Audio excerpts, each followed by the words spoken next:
Bienvenue à tous dans Inside Finance, votre émission qui déchiffre les mécanismes financiers de notre région de manière claire et accessible. Ce deuxième numéro est consacré aux fonds communs de placement en zone CEMAC, leur fonctionnement, mais surtout leurs enjeux. Dans quelques minutes, nous irons du concept fondamental aux exemples concrets pour mieux comprendre comment ces véhicules financiers peuvent servir ou non l'épargnant, l'entreprise ou le développement régional. Mais avant, plantons le décor avec ces images. Aujourd'hui, nous parlons des fonds communs de placement, ces véhicules financiers qui permettent aux investisseurs de mettre ensemble leurs épargnes pour investir dans des actifs financiers tels que des actions, des obligations ou encore des titres de créances. Bien plus rentables que l'épargne classique, ces instruments financiers restent néanmoins peu connus du grand public. Inside Finance a baladé son micro dans les rues de la ville de Douala. Suivez-nous pour savoir ce que les Camerounais en pensent. Non, je ne connais pas le fonds commun de placement. En quoi est-ce que ça consiste? C'est le fonds commun de placement. Non, je ne connais pas ce que c'est. Je ne sais pas, je n'ai jamais entendu parler de ça. Non, je n'ai jamais entendu parler. Non, je ne connais pas. Bon, en fait, moi, j'épargne mon argent dans une banque. Je ne connais pas en tout ça, le fonds. Le point que moi je connais, c'est dans une banque que j'épargne mon argent. Juste en cas de besoin, bon, pour gérer mes problèmes, certaines difficultés, que j'épargne en cas de besoin. Je ne peux pas prendre mon argent pour faire mes besoins en fait. Non, non, non. Le terme n'est même pas familier. Hein. Fonds commun de placement. De placement. Non, non. Je n'ai pas encore entendu parler. Alors, en fait, quand je faisais dans la vente de bijoux, on faisait des épargnes journalières. Ça veut dire qu'il y a des microfinances et il y a les jeunes qui passaient à tour de rôle de manière journalière. On fait des collectes. Alors, tu donnais, en fonction des revenus journaliers, tu donnais 1 000 francs, 2 000, 3 000. J'ai essayé dans ce sens. Après, j'ai ouvert un compte bancaire quand j'ai changé de business. Un compte épargne. C'était donc François Gaël Mbala, rédacteur en chef de l'économie internationale, qui est allé au contact des populations pour évaluer leurs connaissances sur le sujet du jour. On peut le constater par grand monde, c'est ce qu'est un fonds commun de placement. Avec nous aujourd'hui, Eric Etundi, directeur général de Contactura Asset Management. Bonjour. Bonjour madame. C'est un plaisir pour nous de vous recevoir dans Inside Finance. Alors le plaisir est réellement partagé et bienvenue encore dans les locaux de Contactura Asset Management. Tout simplement, je vous demande tout de suite, après ces images, qu'est-ce qu'un fonds commun de placement et à quoi est-ce qu'il sert? Alors, trivialement, le fonds commun de placement est une caisse commune qui permet à une personne X, une personne Y, vous, moi et tout le monde de pouvoir mettre de l'argent en commun. Ça, c'est la première spécificité, c'est qu'il y a une mutualisation. Et la deuxième spécificité, c'est qu'en fait, un fonds commun de placement, il doit être agréé par la Commission de surveillance du marché financier. Et donc, lorsque vous avez dans cette caisse commune qui est donc agréée par le gendarme, qui est la COSUMAF, le gérant de portefeuille utilise cet argent pour le rentabiliser sur les différents marchés de capitaux de la zone CEMAC. Ça peut être le marché financier régional, ça peut être également le marché monétaire. Et donc voilà globalement ce que c'est qu'un fonds commun, c'est-à-dire qu'on bénéficie de la collectivité qui utilise son argent et qui sera investi sur les marchés de capitaux par un intermédiaire agréé comme Contactura Asset Management. Puisqu'on parle de la zone CEMAC, on observe une multiplication de lancement justement de ces FCP, fonds communs de placement. Quels en sont les avantages, mais surtout les inconvénients et les risques? Alors, en termes d'avantages, on peut dire qu'il y a deux axes. Il y a un premier axe qui est un axe purement financier. Et donc, en termes d'avantages financiers, c'est la rentabilité. Alors, nous savons qu'en matière de solutions d'épargne traditionnelles, nous avons des comptes d'épargne qui peuvent être utilisés par vous et qui proposent un certain rendement. L'avantage avec un fonds commun de placement, c'est qu'il est investi sur des instruments qui sont émis sur les différents marchés de capitaux de l'Afrique centrale. Et principalement, on parle des obligations du trésor assimilables qui sont émises par les différents trésors de la zone CEMAC et qui proposent généralement une rentabilité un peu plus élevée que ce que nous investissons sur des solutions d'épargne traditionnelles. Le deuxième avantage, c'est celui de la liquidité. Ça veut dire que vous pouvez être confronté à un besoin d'argent immédiat. Et donc, avec un fonds commun de placement, vous avez la possibilité d'aller solliciter auprès de vos asset managers de racheter les différentes parts que vous avez acquises dans le cadre de l'injection de votre liquidité. Ça, c'est le deuxième avantage, la liquidité. Et enfin, le dernier avantage que nous pouvons avoir, c'est celui de la sécurité. La sécurité parce que déjà, vous avez en face de vous un intermédiaire qui est agréé, par exemple, Contactura Asset Management, agréé par la CODUMAF. Donc, vous avez déjà l'assurance que vous êtes en face de quelqu'un qui a un certain savoir-faire et faire, et puis qui a en réalité un agrément pour pouvoir conduire cette activité. Le deuxième avantage en termes de sécurité, naturellement, que vous avez, c'est que ces titres sont investis sur des obligations du trésor assimilable, sur des actions qui bénéficient quand même d'une certaine diligence par les différents acteurs du marché. Pour les personnes physiques que vous et moi sommes, ça peut être une solution d'épargne. Ça veut dire que vous n'avez pas forcément le montant minimum nécessaire pour pouvoir faire une épargne à la banque. Vous pouvez épargner à votre rythme. Avec 10 000 seulement, vous pouvez commencer à épargner. Donc c'est également cet avantage dans l'usage en termes de flexibilité, c'est que vous avez directement accès à une solution d'épargne qui sera personnalisée pour vous. Donc voilà globalement les avantages que nous avons. Maintenant en termes de risque, oui effectivement, oui il y a beaucoup de choses à dire sur les avantages, mais il faut le dire, nous avons un principe, c'est qu'il y a toujours un risque associé à un investissement. Et puis ces risques, ils sont principalement liés, si je prends des titres de créances, ils sont principalement liés au risque de défaut. C'est-à-dire qu'à un moment, un émetteur d'obligations peut rencontrer certaines difficultés à faire face à son service de la dette. On est d'accord? Et donc vous êtes confronté à un risque de crédit. Mais l'avantage, comme on l'a dit, c'est qu'il y a certains mécanismes de sécurisation qui sont mis en place dans le cadre des obligations. Alors si je prends le cas de Contactura, nous investissons uniquement sur des titres qui bénéficient d'un certain niveau de qualité en matière de sécurisation du remboursement. Donc voilà ce que nous pouvons dire, c'est qu'effectivement il y a des risques associés à l'investissement sur les fonds communs de placement qui sont essentiellement liés à des risques de défaut qui peuvent se décliner sur plusieurs aspects. Un autre avantage du fonds commun de placement. On le sait, pour que l'argent rentre, généralement dans les institutions financières, c'est facile. Oui. Mais lorsqu'il faut recouvrer ou, comme vous avez dit, ça devient quelque chose de très procédural, compliqué, etc. Donc, vous nous dites que ce qui permet d'encadrer ça aussi, c'est des mécanismes automatiques. Exactement. Alors, les mécanismes automatiques, ils sont fixés dans le cadre de l'émetteur. C'est-à-dire qu'on lui demande de mettre en place un compte qui va garantir le remboursement ou le service de la dette. Maintenant, une fois qu'on est sûr qu'il y aura remboursement, avec minimum quelques risques qui peuvent être liés à quelques difficultés structurelles de l'émetteur, au niveau de l'asset manager, ce qui nous contraint en fait à être diligent dans le traitement des remboursements, des rachats, n'est-ce pas? C'est en fait le document d'information. Parce que comme je vous l'ai dit, un asset manager est un professionnel qui est agréé par les gendarmes du marché, qui est la CODUMAF. Alors, dans le cadre de, je vais dire, l'agrément d'un fonds commun que vous mettez sur le marché, on vous impose d'élaborer une documentation, et cette documentation, c'est le document d'information.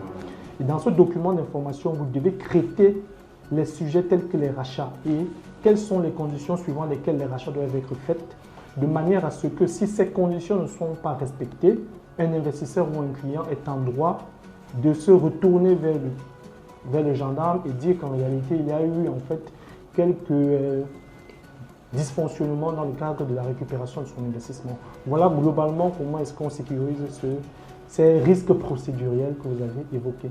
Beaucoup d'avantages et apparemment très peu de risques, on dirait, après vous avoir écouté les fonds communs de placement qui sont nombreux aussi tout à l'heure. Vous avez évoqué l'un de ceux que vous avez lancés, notamment le fonds commun de placement obligataire.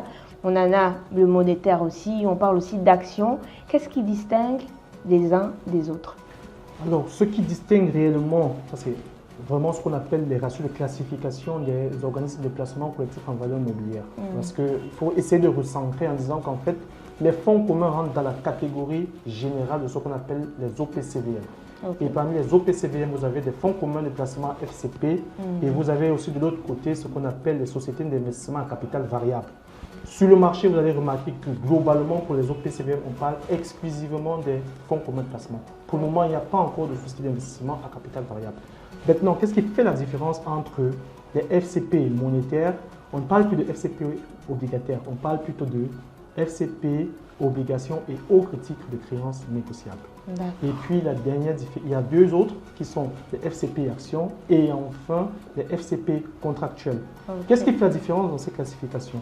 Si je prends celui que nous avons lancé qui est un FCP obligations et autres titres de créances, alors la particularité c'est que d'un point de vue réglementaire, vous êtes tenu de devoir investir plus de 60% du portefeuille de ces FCP sur des titres qui ont une maturité, je dirais vraiment de façon générale, une maturité supérieure à 2 ans. Donc ça veut dire qu'en fait ce sont des FCP qui ont un profil d'investissement, on va dire relativement moyen-long terme. Par contre, lorsque vous êtes sur un FCP monétaire, vous devez investir essentiellement sur des titres de court terme, c'est-à-dire que vous devez investir au moins 60% du portefeuille sur des titres qui ont une maturité résiduelle de moins d'1 an. Et lorsque vous êtes sur un FCP action, vous pouvez donc dériver de façon aussi triviale que vous devez investir au moins 60% de votre portefeuille sur des actions. Et la dernière spécificité, ce sont les FCP obligataires, contractuels plutôt, les FCP contractuels qui en réalité ont la spécificité d'introduire une garantie de rendement. C'est-à-dire que là, vous n'êtes plus sur des classifications en termes de quels sont les titres sur lesquels vous investissez, mais la spécificité, c'est qu'en réalité, vous devez garantir un rendement à vos investisseurs. On est donc sur 4 différents types de fonds communs de placement. J'aimerais savoir quels sont les différents facteurs clés qui influencent la performance de ceux-ci en zone CEMAC. Alors, pour être totalement transparent, nous avons deux facteurs principaux qui influencent la performance d'un fonds commun de placement. Alors, le tout premier facteur, ce sont les facteurs économiques. Alors, ces facteurs économiques dépendent en réalité de la rareté de la ressource dans la zone CEMAC. Quand je parle de rareté de la ressource, c'est les liquidités qui sont disponibles dans l'économie de la CEMAC de manière générale. Alors, lorsqu'il y a, disons, déficit de trésorerie, alors les émetteurs auront tendance à vouloir capter cette trésorerie en émettant à des taux un peu élevés. Et donc, on est d'accord que dans ce cadre-là, la rentabilité des fonds communs de placement peut être dopée. Le second facteur qui est vraiment très spécifique et qui détermine le choix entre un tel asset manager ou un autre tel asset manager, c'est son expertise. Parce que, disons, c'est un métier, c'est un savoir-faire et qui dépend également de la diligence du gérant de portefeuille. C'est-à-dire aller piquer les actifs qui sont rentables de manière à générer en fait une rentabilité qui peut être beaucoup plus importante d'un fonds à un autre. Donc, de manière générale, deux critères. Deux facteurs qui influencent la rentabilité. En août 2025, vous avez vous-même, je parle de Contactureur Asset Management, lancé 2 FCP. Exactement. Quels sont-ils et quel était l'objectif de ces lancements? Alors disons que lorsque Contactureur Asset Management attaque ce segment des organismes de placement collectif en valeur mobilière, il entre avec, disons, l'ambition d'être le pionnier dans l'innovation en matière de structuration des fonds communs de placement. Le tout premier fonds que nous avons lancé, c'est le fonds commun de placement Contactureur obligataire, qui est un fonds obligations et autres titres de créances. La spécificité de ce fonds, c'est que c'est le tout premier fonds dans la zone CEMAC qui soit à catégorie de parts multiples.